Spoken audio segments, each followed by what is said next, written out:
Eu sou Jana Friso, eu sou professora do Instituto de Psicologia da URGS, coordeno o Núcleo de Pesquisa e Intervenção em Famílias com Bebês e Crianças, onde a gente tem abordado as principais questões relacionadas com o desenvolvimento infantil, com a adoção e com o uso de telas na infância. Esses têm sido os focos atuais. Já coordenei o Centro de Atendimento Pais-Bebê, aqui na URGS, era um programa de extensão, que agora a gente tem feito os atendimentos somente para as famílias adotivas. Então, tem sido bem esses dois focos que eu tenho trabalhado agora, né? E tenho também uma trajetória grande aí de trabalhar com depressão pós-parto e saúde mental materna.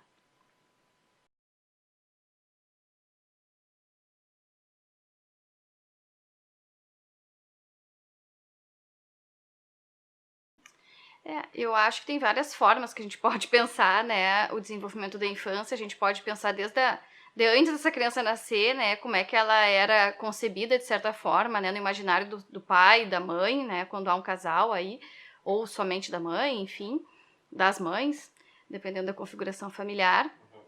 Então, ao nascer, essa criança ela entra num mundo, né, onde ela está cercada aí de expectativas, né, que de certa forma vão se encontrar, algumas com o que essa criança traz junto com ela, e outras coisas que vão ir se construindo, né, na convivência com o ambiente onde ela vai estar. Né, numa construção que vai estar indo entre a autonomia, né, e a necessidade de cuidados, né, nós somos todos humanos, então para a gente poder se desenvolver, a gente precisa ser cuidado, e esse cuidado vai sendo cada vez menos necessário na medida que a gente se desenvolve, mas é sempre importante a gente ter essa base segura para onde retornar em caso de uma dificuldade, né, uma situação de estresse, alguma dificuldade que a pessoa venha ter no seu desenvolvimento.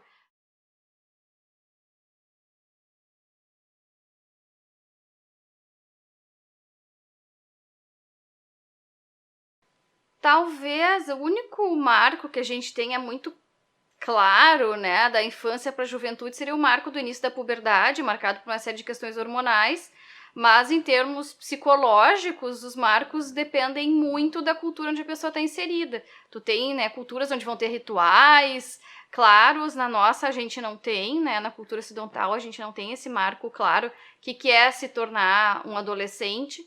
A gente vê que são, né, à medida que a criança vai se desenvolvendo, ela vai se voltando mais para os pares, para os amigos, ela vai desenvolvendo interesses próprios, ela vai desenvolvendo, né, a cognição dela, as crenças, e isso vai contrastando com aquilo que ela vinha recebendo no ambiente familiar e escolar, e a partir dessa junção, né, das crenças, das convicções, dos valores que ela trouxe com a família, da família, da escola, né, dos outros contextos que ela vive, comunitários, enfim, ela vai formando, né, a sua própria identidade, a sua personalidade, cognição, né, o seu desenvolvimento emocional, que vai amadurecendo aí vida fora, né. Sim, que é um processo contínuo, assim, ao longo da vida, basicamente. É um processo contínuo, né, com raízes importantes aí na forma como a gente foi cuidado, mas que está sempre em constante atualização.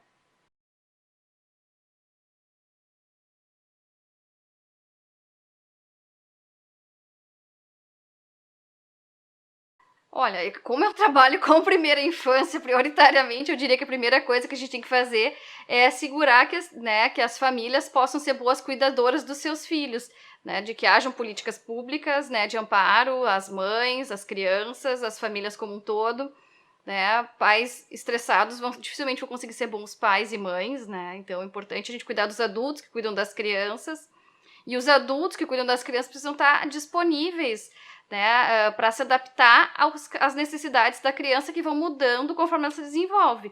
Né? Então, a gente poder estar atento. Aí tu vai dizer, mas isso é fácil quando a mãe conta com uma rede de apoio grande. Sim, mas o que a gente pode fazer enquanto sociedade para que a criança se desenvolva bem, apesar, né, de às vezes a mãe tá trabalhando fora o dia inteiro, né, a criança fica sob os cuidados de uma escolinha, então essa escolinha tem que ser de qualidade, né? Nenhuma mãe estressada, né? Uma mãe estressada tem muita dificuldade de ser uma boa mãe, então a gente tem que cuidar, né? Para que essa mãe tenha o apoio que ela necessita para cuidar dessa criança, essa cuidadora, né? Esse pai, essa avó, a pessoa que está encarregada dessa criança, ela tem que se sentir amparada, né? Como um todo, para ela poder cuidar bem também.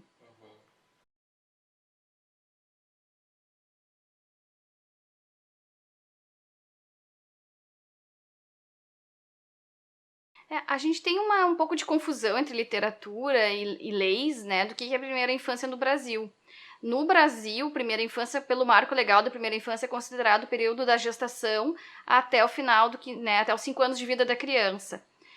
Se tu pegar livros do desenvolvimento, você vai estar um pouco mais dividido. Tu vai ter primeira infância até os 2 anos, depois segunda infância de 3 a 7, depois a terceira infância a partir dos 7 anos, né, até o início da adolescência, 12 anos, mais ou menos.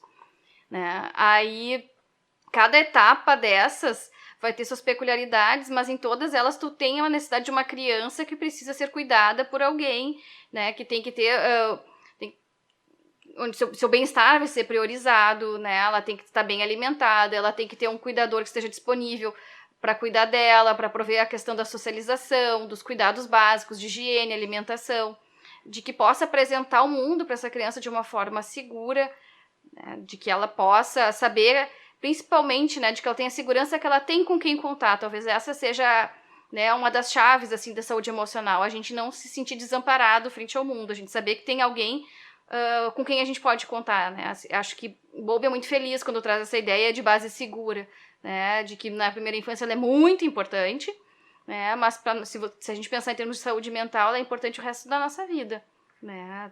Todo mundo em algum momento vai precisar retornar, né? Vai precisar contar com a ajuda do outro, e é importante a gente saber aonde a gente pode buscar esse respaldo, né? Sim.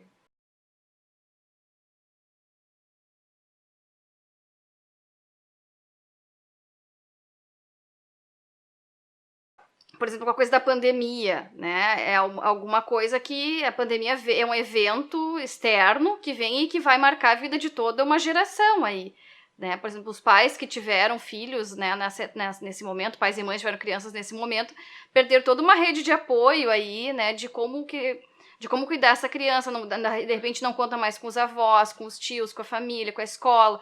Então ficaram muito esses pais e essas mães responsáveis por essas crianças em casa. Eles eram os portos seguros, né? Essa criança tinha esse porto seguro e esses pais e essas mães ficaram sem ter uma rede. Então, né, a gente tem uma... E com isso, né, as redes sociais que tu trouxeste agora, né, a questão do... Né, todo mundo se voltou para casa, então a questão do teletrabalho. Mas como é que tu trabalha em casa com uma criança pequena? Como é que tu atende a demanda do teu trabalho se a criança tá ali e não tem quem cuide dela? Né, uma criança de 2 anos não aguenta ficar 15 minutos brincando sozinha num ambiente fechado ali, o dia, né? Então, acho que houve uma sobrecarga muito grande aí para esses pais e para essas mães, né? De usar mais a tela para entreter essa criança, para poder dar conta do seu trabalho, da sua vida, coisa que antes não era comum. A gente via assim que as pessoas diziam que usavam lá o celular, a TV, recorriam a isso para poder descansar um pouco, para poder fazer a janta, né? Para poder fazer alguma atividade, mas não como sendo recurso prioritário, porque havia outros recursos, por exemplo.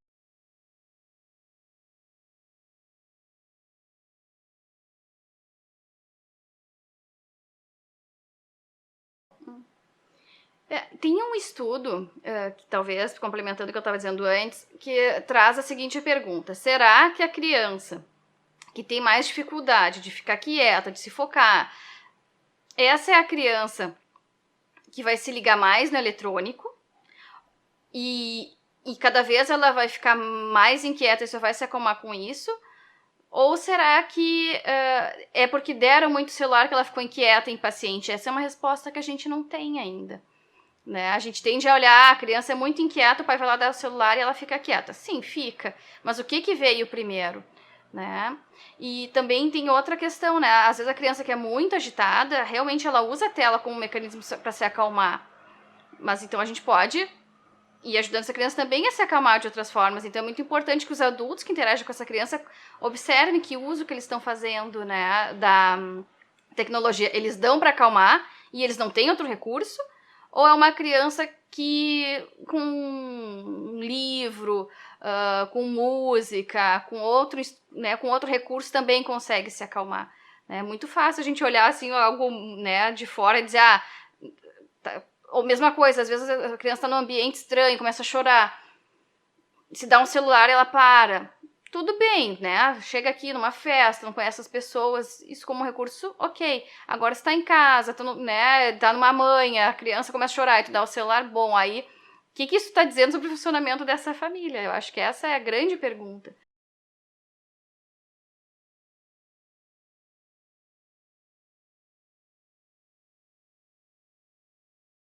Assim, para crianças bem pequenas, e bem pequenas que eu digo menos de 3 anos, a gente não tem listados, até hoje, benefícios do uso da tecnologia. Mas a gente sabe que um uso excessivo tem levado, por exemplo, a um maior número, né, de problemas oculares, a dificuldades de autorregulação. Tem muito estudo da área da nutrição mostrando o ganho de peso importante das crianças. Mas conforme a criança vai ficando um pouco maior, né, e aí ela tem um uso também que é um pouco mais ativo, né, frente às tecnologias, você tem visto, assim, que algumas crianças conseguem ter alguma medida de aprendizado de línguas, por exemplo, com o uso de joguinhos, a questão da motricidade fina, mas tudo vai muito de como que a criança utiliza essa rede, né. Tu pode ter, por exemplo, uma criança que gosta muito de olhar esses faça você mesmo de artesanato, então ela vai olhar um vídeo, mas ela vai construir algo em cima disso depois, né? Então, não é um uso passivo.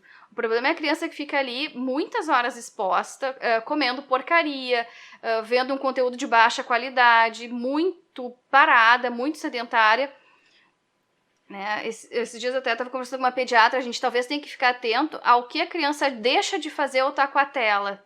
Ela tá perdendo de brincar ao ar livre, ela tá perdendo de brincar com os amigos, ela tá deixando de estudar. Se a gente começa a ver que a tela entra num lugar de, né, para cobrir perdas, né, ou que gera perdas nas atividades normais de uma criança, aí eu acho que talvez seja um bom sinal de alerta.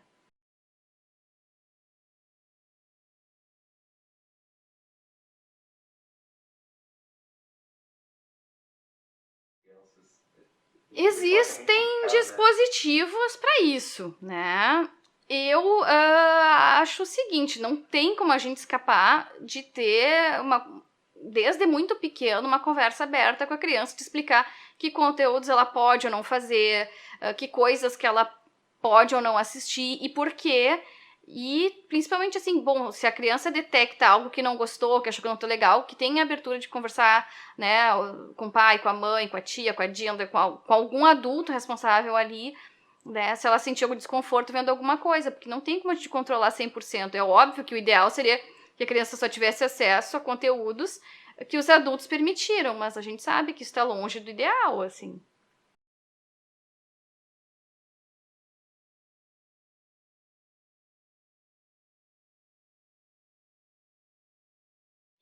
Depende do impacto que a gente deixa a tecnologia entrar na nossa casa. Por exemplo, tem as escolas agora tem algumas usam plataformas de leitura, né, com tablets, né, que tu pode usar a leitura por tablet.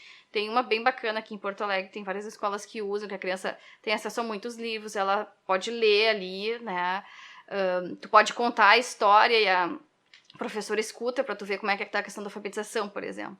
É super legal, mas eu vejo que, por exemplo, na minha casa, minha filha prefere o livro em papel ainda, né? Então, é isso que eu acho legal.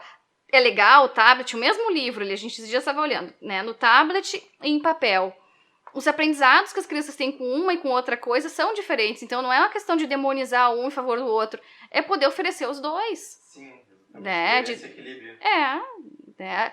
Com o tablet ali, tu vai ver algumas coisas. Com o livro em papel, a mesma história. É outro mundo para a criança. Acho que a gente tem que cuidar para não minimizar a vida da criança a algo muito digital, né?